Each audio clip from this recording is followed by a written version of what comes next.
นั่นแหละถ้าบ่มีการการโกงการกินหินเหล็กบุญไส้ประเทศไทยเฮาบ่กระจอกดอกเข้าใจว่าล่ะ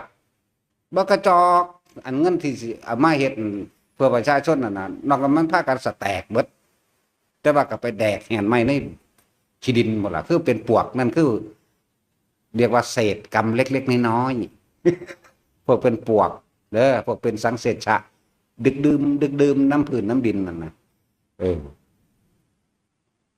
เฮาบ่เว้าเล่นเด้เฮาเว้าจริงๆเฮาเห็นมาเบิดแล้วเด้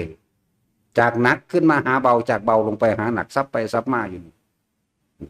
จากเบาก็ต้องลงไปหาหนักคือเก่ามันธรรมดาบ่